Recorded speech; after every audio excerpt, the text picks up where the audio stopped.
In diesem Video möchten wir mit euch teilen, wie wir bei uns erfolgreich den süßen und köstlichen Zuckermais anbauen. Bei uns passiert das über die Voranzucht und zwar von Mitte April bis Mitte Mai.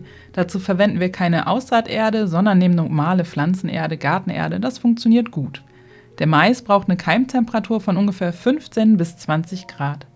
Den Zuckermais kann man auch als Direktsaat im Freiland aussehen. Das passiert dann von Anfang Mai bis Mitte Juni. Unserer Erfahrung nach ist die Gefahr allerdings höher, dass nicht alles aufläuft, also nicht alles keimt. Zur Vorbeugung könnte man bei der Direktsaat die Abstände verringern. Statt einem Pflanzenabstand von 20 bis 25 zu wählen, vielleicht einfach von 10 auf 15 und falls es dann doch zu dicht ist, die Maispflanzen, die zu viel sind, einfach umpflanzen. Aber wie gesagt, wir ziehen lieber vor. Wir haben auch den Vorteil, dass wir dann eben selektieren können. Und wenn wir die Jungpflanzen in die Erde bringen, gucken wir dann, dass wir die ein gleiches Stadium haben, die also ungefähr gleich groß sind, zusammensetzen. Denn der Mais ist ein Windbestäuber und wenn Pflanzen zusammenstehen, die das gleiche Stadium haben, dann wirkt sich das positiv auf die Bestäubung und eben auch auf die Fruchtbildung aus. Die Saattiefe vom Zuckermais, egal ob im Beet oder im Töpfchen, die liegt bei 3 bis 5 cm.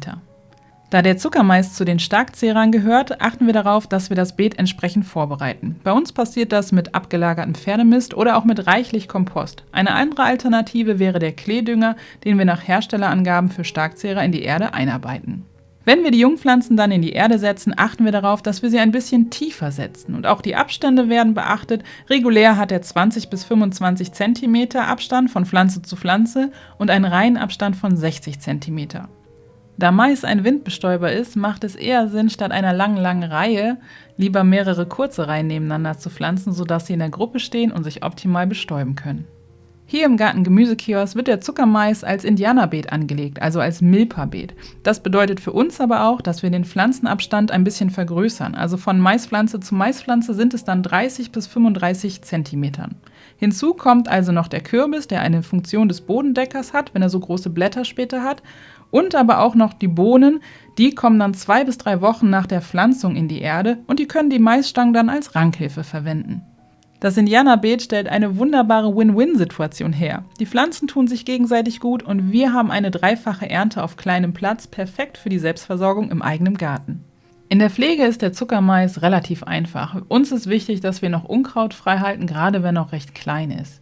Der Wasserbedarf vom Zuckermais ist nicht so hoch, aber wenn es tatsächlich dann mal 6 bis 8 Wochen nicht geregnet haben sollte und es sehr trocken ist, dann schauen wir nach und dann wird gegebenenfalls auch ordentlich gegossen.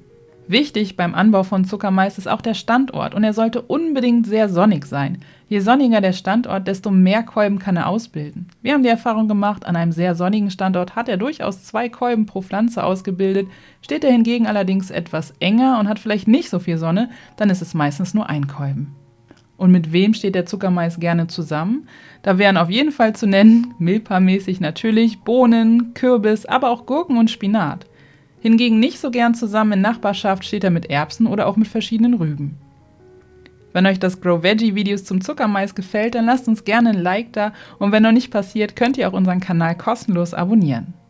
Der Zuckermais reift versetzt aus. Wir haben ein Erntefenster von Mitte August bis Mitte Oktober, in dem wir ernten können. Und woran erkenne ich, dass der Kolben reif ist? Naja, wenn ich mir den Kolben so anschaue, dann ist oben so ein Büschel, sind ein paar Fäden. Und wenn die so richtig ausgetrocknet sind, dann ist das ein guter Hinweis darauf, dass der Kolben reif ist. Also abmachen, dann schälen, das alleine macht schon Freude und einfach reinbeißen. Er schmeckt zuckersüß. Wenn er schon ein bisschen drüber ist, sage ich jetzt mal, dann schmeckt er weniger süß, aber lässt sich immer noch gut verarbeiten. Die ganzen köstlichen Zuckermaiskolben essen wir natürlich nicht alle direkt roh oder garen sie im Spätsommer, sondern sie werden haltbar gemacht. Wir machen das einfach, indem wir sie einfrieren. Wir blanchieren sie nicht, sondern sie kommen direkt so in den Froster und im Winter holen wir ihn einfach nach Bedarf raus, den Mais. Entweder wird er dann gekocht oder kommt dann zum Beispiel auch ins Ofengemüse. Da gibt es verschiedene Möglichkeiten. Es ist auf jeden Fall sehr schön, im Winter zum Froster zu gehen und eigenen Zuckermais rauszuholen.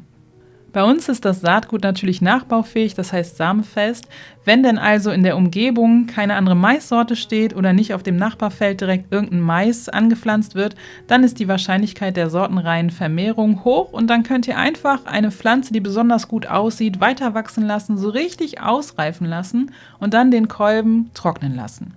Die Saatkörner fallen dann ein, also die sehen dann aus, als wären sie komplett vertrocknet, anders wie man das beispielsweise von Popcorn-Mais kennt. Aber das ist in Ordnung so und so funktioniert das auch. Das absolut trockene Saatgut könnt ihr einfach verwahren und im nächsten Jahr wieder aussehen. Wir hoffen, das Video hat euch Spaß gemacht und wir wünschen euch viel Erfolg und Freude beim Anbau vom Zuckermais. Zum Weiterschauen haben wir hier noch die lange Videoversion von unserem Anbau von Zuckermais.